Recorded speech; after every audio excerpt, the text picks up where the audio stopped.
Well, we're back at it again. This time we're working on brakes on an 07 Cadillac SRX. As you can see, they're pretty chewed up, so the back end's getting pads and rotors. The fronts, I'm going to show you when we do the front brakes. That'll be in another video about how we determine whether the brakes get turned or if the rotors get replaced. So I've already got this screw taken loose. It's a T30. I might think about changing it out because of how chewed up it is in there, but we'll see how the day goes. So let's get started on getting the rest of this done. I'm also going to show you a cool little trick, because these are twist ins, they're not push ins, and I'm going to show you a cool little trick about how to twist those in when we get to that point. So I'm going to set you down where you can see real good.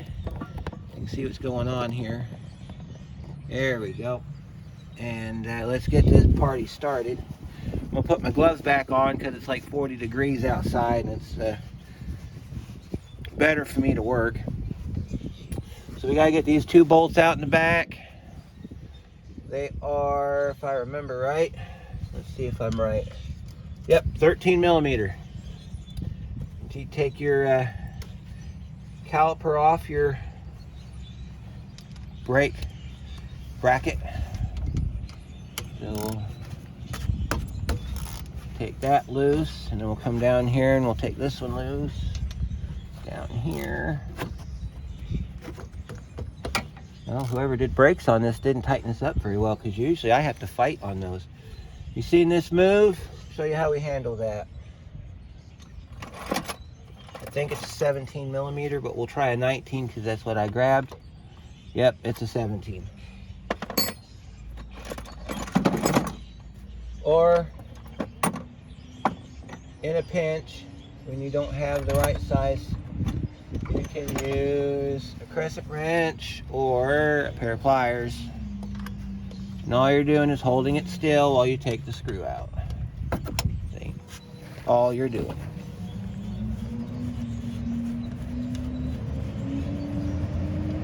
Otherwise, these have a tendency to spin, which is good that if it does spin, you don't have to worry too much about those being locked up. There's your bolt. We'll set our bolt over here on the side of our mat. And we'll get on that bottom one and we'll take that bottom screw out.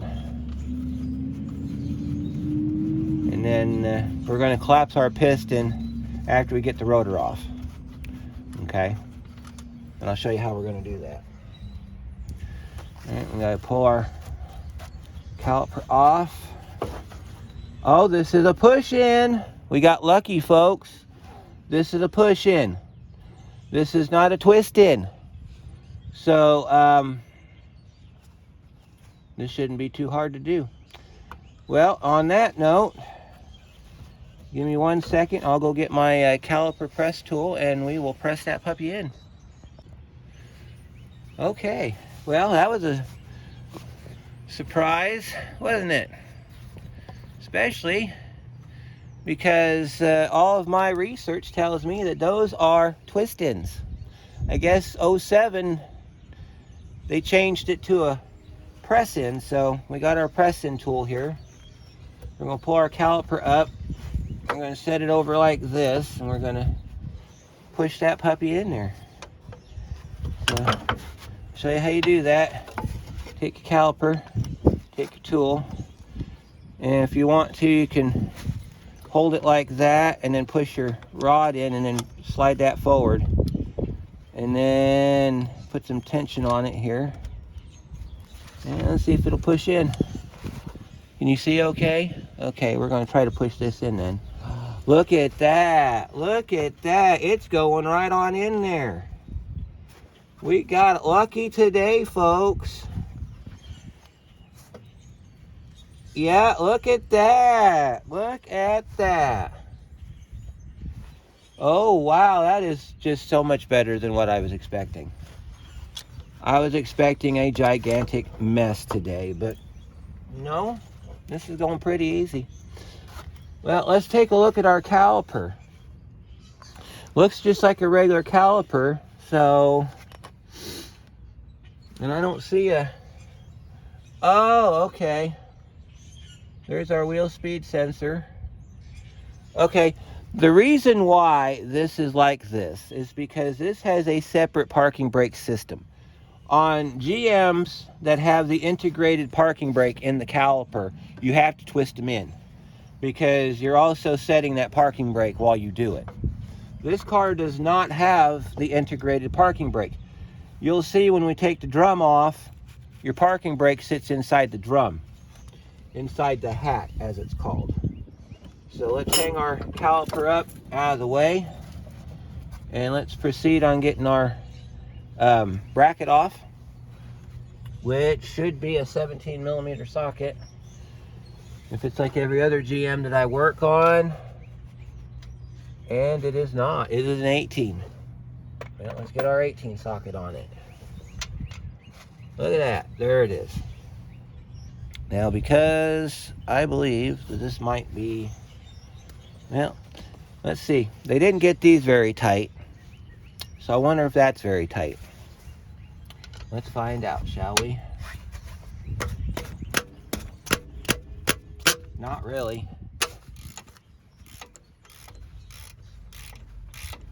If you've seen any of our other GM brake videos, you know that when we pull these bolts out, we're going to be looking for Loctite.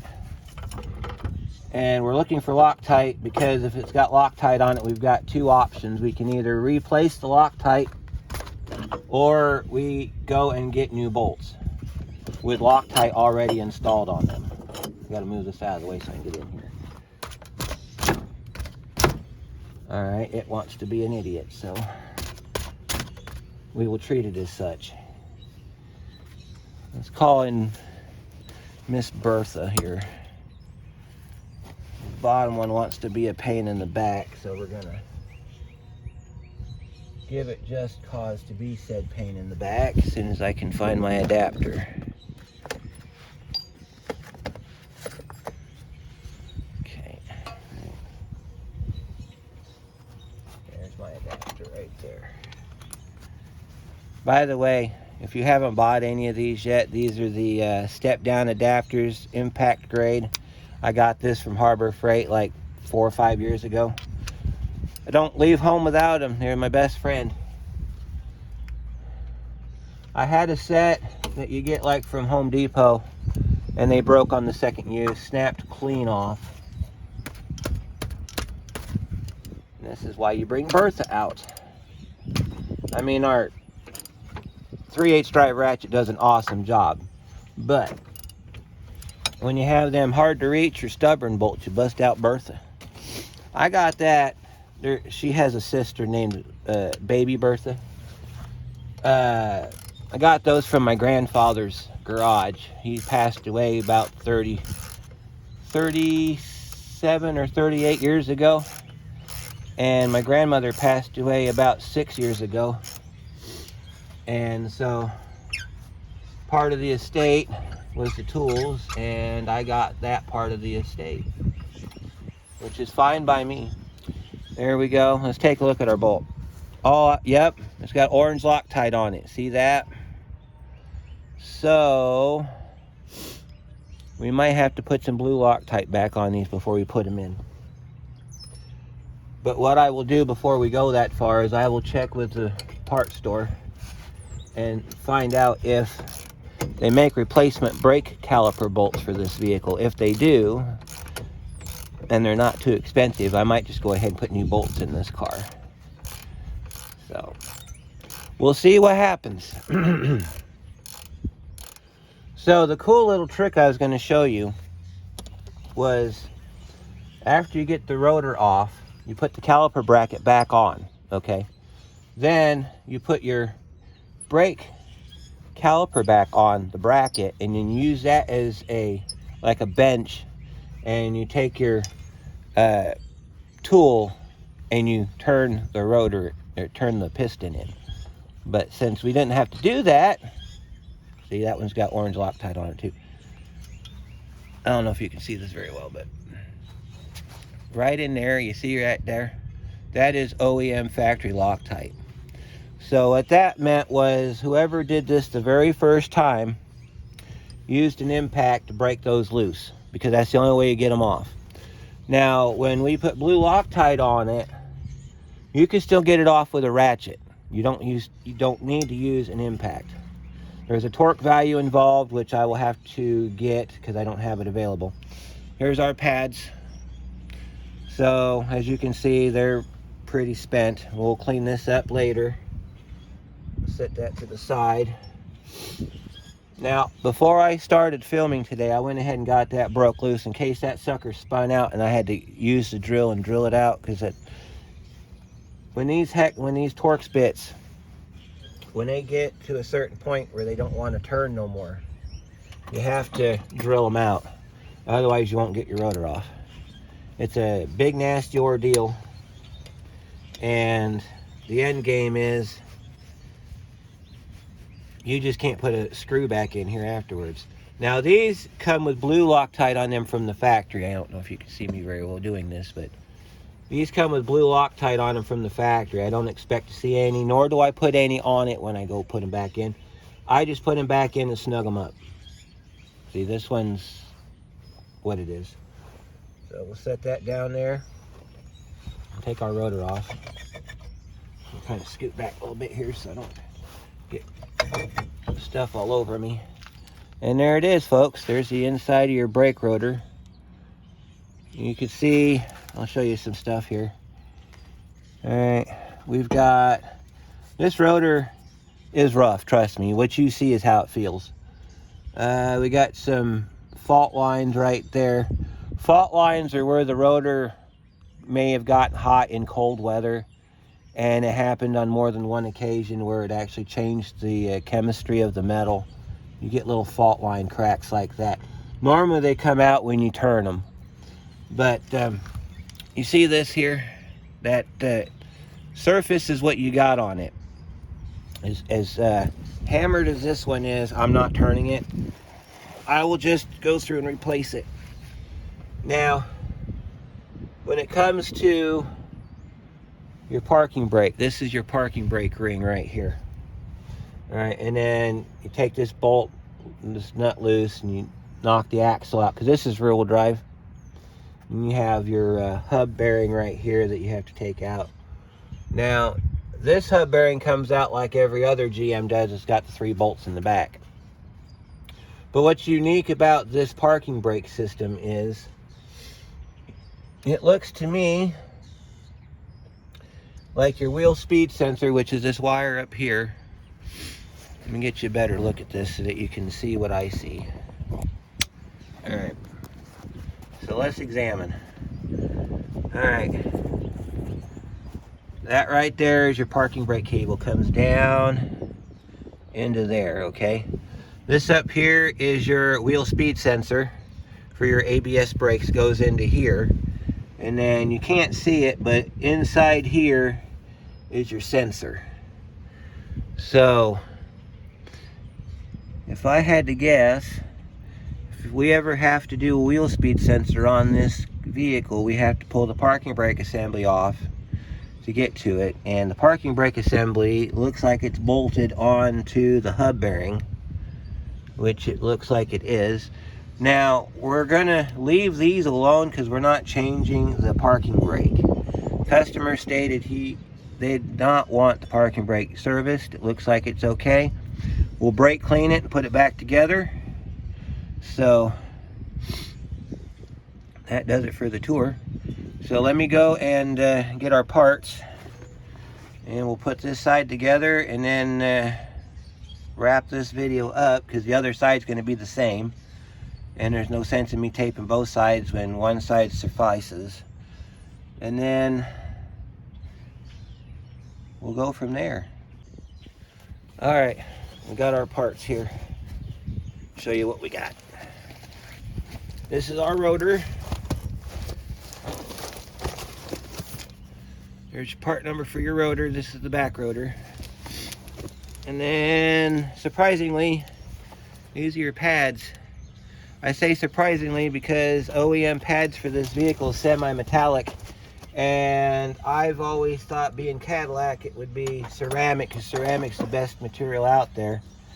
But believe it or not, service information says this vehicle takes semi-metallic pads. Okay, so with that shocker out of the way, let's see what our rotors look like here. Yeah, that looks like it. What you want to do, two things when you get rotors. You want to compare them to the old one as far as the diameter goes, and then you want to clean the garbage off of it before you put it on. So here's our new rotor in the package. Back side looks just like the other rotor. But what we're going to do is we're going to take our old rotor, set it on top of our new rotor, and compare. See that? They're the same. Trust me. Alright, so we'll take that apart. I don't know if you've seen this trick yet, but I did brakes on a Jeep Cherokee not too long ago. I didn't tape it because it turned into a longer mess than what it had to be. But I'll show you how we clean these up. Alright, you start on the back side. Set your rotor. It doesn't matter how you set it because you're not leaving it this way. Set your rotor on backwards. Move it around there so you can see. We're going to clean this rotor up. I'm going to scoot back here so that you don't get stuff all over you. And you're just going to get the preservative off. There we go. Most of it comes off without having to wipe it down, but we're going to wipe it down because we don't need complaints. See, do you see it? That weird filmy stuff? That's the preservative. Alright. And we got that all done. We'll flip it over. This time you want to line up your holes because this is going to be the part where you put the rotor on and you leave it on. See, we got our holes lined up. Now you want to take and wipe it down again. You can really see it on this side, all that yellow. That's the preservative that they put on it, because they don't know how long this thing's going to sit on the shelf. Some of these rotors have one application use only. They're not multiple applications, so they put a whole bunch of this stuff on it, and it's basically anti-rust material. Keeps it from rusting on the shelf. But if you've ever had a shop work on your car and they forgot to take that off, either because they were in a hurry or they just didn't care, which is a lot of the cases, they just don't care, then you know that when you drive down the road and you hit the brake, after these warm up, you get this really nasty smell. And, well, that's what that smell is. It is this preservative burning off your rotor. It's totally harmless to your pads. It just stinks. So, one thing I will do before I give this car back to the customer is I'll take it out and drive it. Drive it for about maybe a couple miles. I'll get these brakes nice and warm so that whatever preservative I didn't get off with the brake clean will come off. You want to hold your rotor just like I'm doing here when you put that screw back in.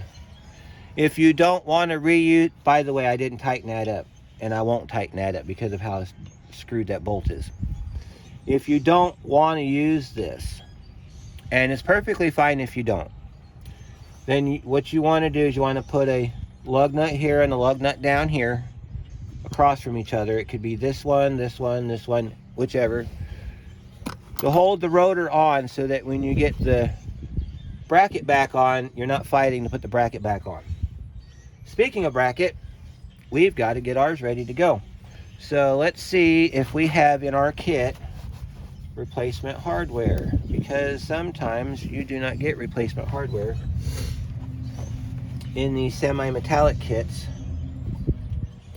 because they make another kit that you can get that has the hardware in it that you pay extra for.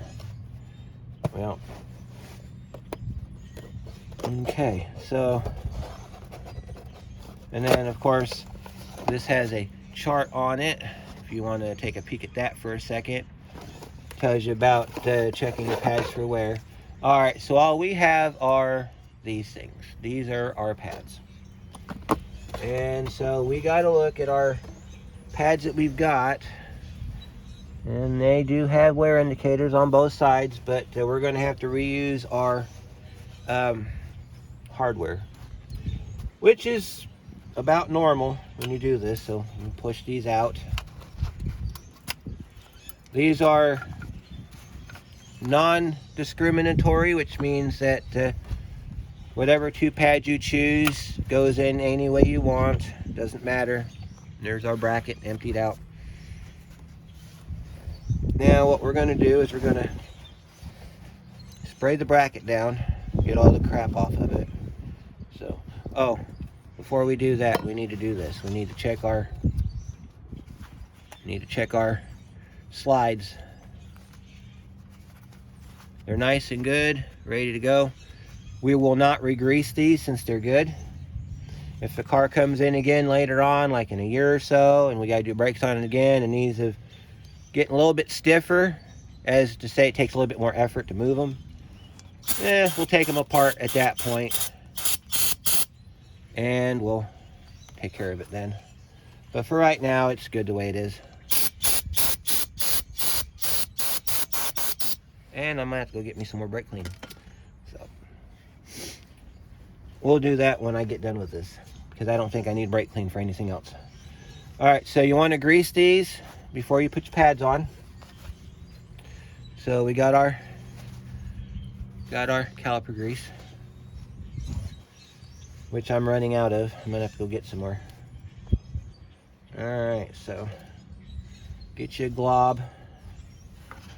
This is synthetic, so it comes out like that. They make some that comes out a little differently, and you want to just kind of put a little glob in there like that, and then you glob in there like that, and you flip it over and you put a little glob in there like that, and a little glob in there like that. And they say there's never too much, but there actually is too much. It's just a question of what you personally believe to be too much. So we got that taken apart, got that ready to go. Now I got to open up our pads. If you don't have a box knife in your toolbox, which everybody should have, flathead screwdriver right down the seam does the job every time. And then you crack it open like this, because it's only plastic, so it'll pop right open sometimes. Sometimes you gotta take your screwdriver in between the two pad surfaces and pry them apart.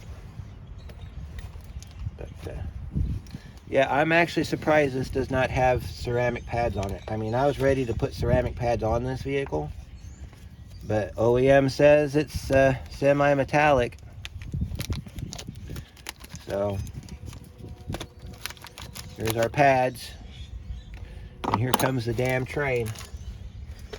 So before a train gets here and makes a big noise, I'm gonna go ahead and wrap this part up, and when the train goes away, I'll bring you back and show you where I'm at. All right, I think we're safe from the train. So I went ahead and put the pads in the bracket, which is really easy to do. Don't really need instructions on how to do that. So we got it resting right where our bolts go in. One thing that we need to do is we need to get some Loctite on these bolts. One other thing you need to do is pay attention to your bolts. Remember which one came out of where, because it will only go back in that way. Now, this one is your top bolt. This one is your bottom bolt. And if you need further clarification in that, let me show you what I'm talking about here. Okay, come around the back side here. All right, you see your bracket right there? See your bracket down there? Long bolt, short bolt, okay? So this is exactly like the Ford Escort. Ford Escort front brakes, you have a long bolt and a short bolt. Well, this SRX is the same way. You got a long bolt and a short bolt. Long bolt goes in top, short bolt goes in bottom. So I'm gonna take a brief pause. Again, I apologize. Go get my Loctite. and we will put these bolts in. Got our Loctite, we're good to go. Alright, so now we gotta put Loctite on our bolts and then we can feed our bolts in. I believe, don't quote me on this, but I believe the torque spec on these bolts is 70 foot-pounds. I think I might have looked it up inadvertently. Now, if these bolts are damaged in any way, replace them. You'll be doing yourself a huge favor by doing that. So, these bolts are fine, so we're going to reuse them. So, take our Loctite here. And I think you might have seen me do this on the Buick video, but we're going to do it again just in case you didn't watch the Buick video. Just a little bit on the threads right there. See, GM only did it in 2 separate spots, so that's what we're going to do. We're just going to kind of just let it roll around. Then we'll stick it in our hole after we put it on the ground to get it all dirty. And we didn't get any dirt on our Loctite, so I think we'll be fine. If you need some extra grit in your Loctite, feel free to drop it on the ground and get it all dirty. So, alright, and then we take our caliper, and what we're going to do is we're going to raise and lower this till you feel it lock. I just felt it lock in. And you get your bolt started. But we're not going to tighten it down. We're just going to get it started to hold it in place. Because we got to put the bottom bolt in. And sometimes when you do this, you might have to move this bracket in and out a little bit to find the spot. So we'll put some Loctite on our bolt here. Put it up there so you can see.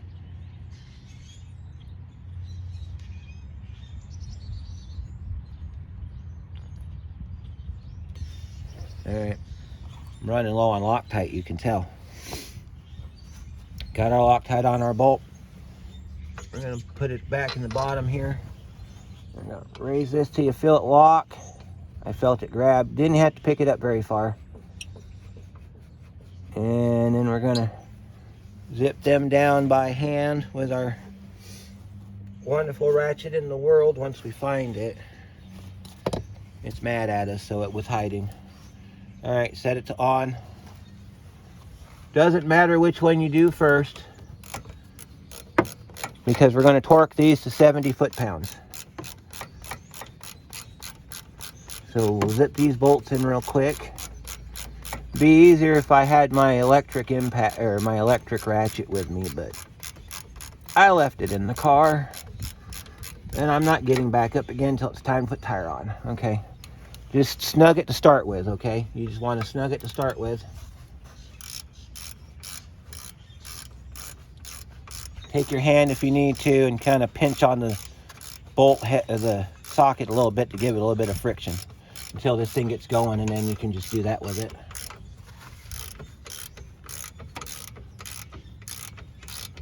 Okay. And then just tighten that down. All right, that's good and tight. Or as they say, good enough. Get our torque wrench out. Now this is set by default at 25 foot-pounds because I use this for oil filters and drain plugs. So we're going to crank it up to 70. And if you need to do it in 2 stages, you can break it up like 30 and 40. But I don't think it's going to do you much good being that the torque values are so close together. So if you've not seen the video where we use a torque wrench, it's basically whatever style you have a knurled piece on the bottom. You unscrew that so that it unlocks it. You got your torque value for foot-pounds on this side. Let's see, Newton meters and kilograms are on this side. We're in England, we use that side, but we're in America, so we'll use this side. And just kind of rotate this up till you get to 70, which is going to be way towards the top of our gauge here. And the only reason we're using this one and not the big torque wrench is because the big torque wrench won't fit in here. If I had a 4-post lift and I had this in the air, I would definitely be using the other torque wrench. Let's see, we're at 65. Gotta go a little bit further here, and 70 is right there. Show you on the thing there. We are at 70 foot-pounds. Now, it may or may not torque that high, but we're going to give it a good old-fashioned try anyway. As soon as I find my socket again. Alright, so we got our socket on our torque wrench. We'll start with the top, but it doesn't really matter. This one requires a pull up, so we're going to just kind of easy does it. Goal here is to get it to click, but I don't think we're going to get it to click.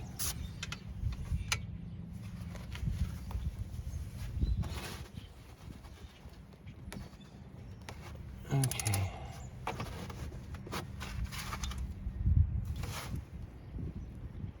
Oh, we're not going to get it to click at 70, so we'll call it 60, 65.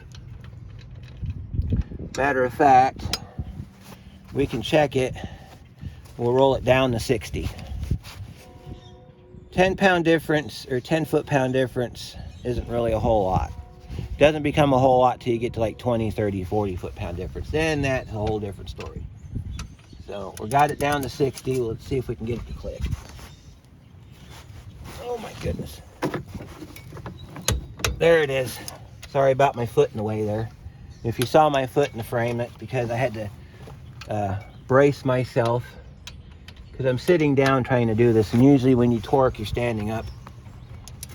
So sometimes you got to brace yourself when you torque those down. But we got it, so we're good. All right, now you see we got brake grease on our sides. We need to put brake grease on the backs now, because that's going to ride up inside the caliper, and that's going to give us a little bit easier time with things. So you want to put some grease on the back side of your pad here. You can alternatively, if you don't want to put it on the pads, you can put it on the caliper, and I'll show you where you put it on the caliper. Let's take our brake hanger off of our caliper here. You put it, can you see me okay? All right, you put it right in here on these two contact points, and you put it in the center of the piston if you're going to put it on the caliper. And you take your caliper and you line up your slides, set that down on there, and it should sit nice and easy. We're not Loctiting these bolts. They didn't have any on it. These get, I think it's 40 foot-pounds, or if you don't want to foot-pound it, you can snug-a-dug it, get your bolt started. GMs are the only ones I've come across where the bolt is so pronounced as far as threads go. There's such a deep thread that you can literally feel it grab, which is wonderful. I wish everybody did that, because it would make this job a whole lot easier. Then you just have to rock it till you feel it grab, and then spin it in, just like this. And then we'll just tighten this down. We could probably do 60 on these because they're smaller bolts, but usually the rule of thumb is there's a certain foot-pound range for the size of your bolts. I'm not exactly sure what that is, but if I ever find it in the future, I will definitely leave it somewhere on my channel as probably like a picture or something, or I'll make a video about it. As of right now, I don't know what it is. Got our awesome ratchet back. We're gonna put that on there. And what I'm gonna do is I'm gonna pull it down and pop it a few times. Usually all you need. And then you pull this one back, and you pull it back a second time. That's all you need. It's tight. It's ready to go. Now, I think that's about it. I was going to say that if you wanted to, you could put some anti-seize on your lug nuts. They get torqued to 100 foot-pounds. I'm not doing that on this video. But you've seen me do it many times. If you're familiar with the channel, you've seen me do wheel torques many times. These get 100 foot-pounds because they're aluminum alloy wheels. If they were steel wheels, they'd be 150. If you try to torque an aluminum alloy wheel to 150 foot-pounds, you're going to hear a crack. And that's going to be the center hub of your wheel breaking, because that's too much tension. That's too much torque. You could put anti-seize on here.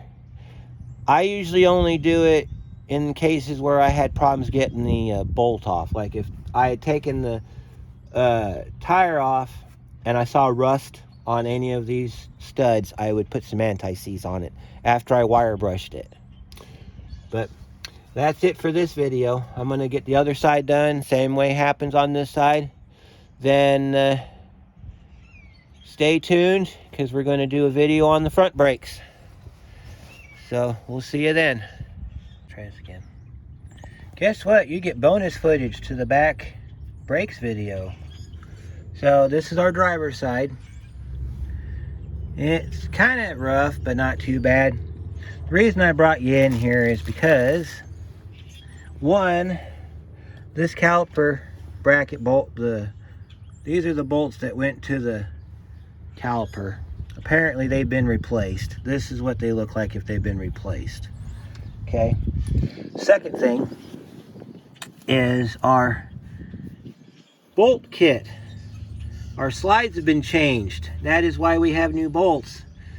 Based on what I can tell, the boots have been deteriorated. These are brand new slides. So in this situation, because the boots are broken, we've got to recondition this thing. So this is your kit number, and this is what they look like. Now, how you get these out is we're going to have to put this on the bench and use a flathead screwdriver, and right down here where it separates from the bracket, you're going to have to put a screwdriver in there, and you have to tap this out with a hammer, and then the new ones just push right in. So I think I'm going to show you the process. So let me get set up and I'll be right back. Okay, so to do this, we got our screwdriver, we got our hammer. What we're going to do, see if I can get you in the frame here. Can you see okay? All right. So first thing we're going to do is we're going to pull our pin out. We're going to have to grease it. So that'll be done. And you take your screwdriver and you find your slot right there. And you just... Sorry if I'm shaking you guys, but... Well, the way you want to do this, let me get this a little bit further out to where I can pull it off, and then I'll show you. As you can see, I got some of it taken out already. I don't know if the sun's in the way or not, but you can probably see right there. Yeah, I find that this fits really good on the side of a cinder block if you don't have a bench vise or anything like that to tack it to. And if you can get a screwdriver up inside here and pry out on it to give you some room, that'd be beneficial as well. You might also want to try putting some lube around it, like some PB or some WD-40. Kind of, it gets up in there, and then as you're pulling it, it should slide right out. So I'm going to finish getting this pulled out, and then I'm going to show you how the other one goes back in, and then we'll be ready to go. That's what it looks like when there's nothing in it. So now I'm going to set that down. I'm going to get some brake clean and a rag. We're going to clean that port out. So we can put we got to clean this out so we can put our other piece in it. And this is what it looks like when it comes out. See, this one's completely shot. So I'll show you what a good one looks like here in just a second.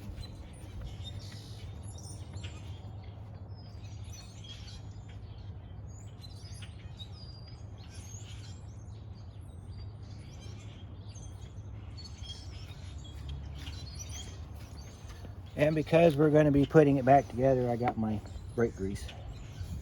So, we got our brake clean right here. Clean that out real good. Now, If you accidentally scratch the inside of this, as long as the scratches aren't really deep, you should be okay. The only surface you need to be worried about is this one right here. Don't scratch that up if you can get away with it. Another thing that helps, get you a screwdriver. It doesn't have to be this long one here, but you're going to take the screwdriver and sit it down in there and just tap it around, and it comes right out. I'm going to try to do it on this other one here in just a minute. Maybe we can get it to go. I can show you what I'm talking about here. All right, here's our kit. Comes with 4 because they assume that you're going to have to do this on both sides. So the extras will either be put in the vehicle for the customer for future, or I'll put them in stock. And if another Cadillac comes in that needs these, I've got them. So, all right, there's your replacement piece. There's your little rubber boot inside there. You do not lube these. These do not get lubed. They just go like this. Get them lined up just like that. Then you take something like a block of wood or something and you tap it down in the hole. You don't want to hit these dead blow, because if you hit those dead blow, you could rip that. So we're going to try doing it like this. We're going to put our piece down in there like that. That doesn't bottom out, so that should work. And we're just going to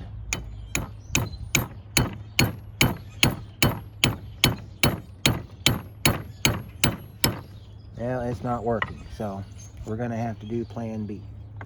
So let me go grab plan B and I'll be right back. I was going to go get a block of wood, but I have this brake kit that we were going to use on this car. And these little discs, they look pretty good for what we're going to do. So all we got to do is just have a flat surface to tap against. So we'll set this down on top. Well, actually, we'll flip it over. That way we got something to land on. See if we can tap these down in there. Well, it's somewhat working. We can get the... and it keeps wanting to jump on me, so we're going to have to go with the block of wood technique. So I'll have to go get a block of wood. I'll be right back. All right, let's do... oh, that damn train again. We're going to have the orchestra of the trains here in a minute, folks. So if you can't hear me, I'm sorry. All right, so we're going to put our block like that. We're going to smack this sucker down.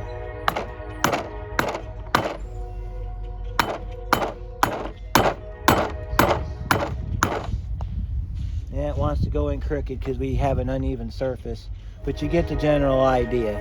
So I'll smash that down and then I'll be right back. I got both of them replaced, so here's our bad ones. Best way to do this, okay? Get you a space started. You can do that by taking your screwdriver and going up inside and then prying out on it. Get you a little room. Then, when you got enough space to put your screwdriver in, tap it down while twisting on it, okay? Let me see if I can get you in frame here where I can show you here. All right, you want to tap down and twist. You go all the way around, it'll come right out. Clean your holes out with some brake clean. Set it upside down. Make sure you get all your brake clean out, because you're going to be putting grease on these, going back in there with it, and you don't want to have, it's a form of hydro locking where your pin won't go in all the way. So we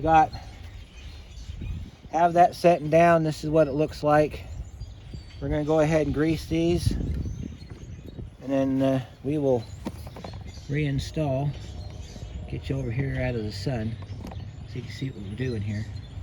And maybe back up a little bit here. Yeah. There we go. You can see my focus in the background. So we got you in focus. Nice one. All right.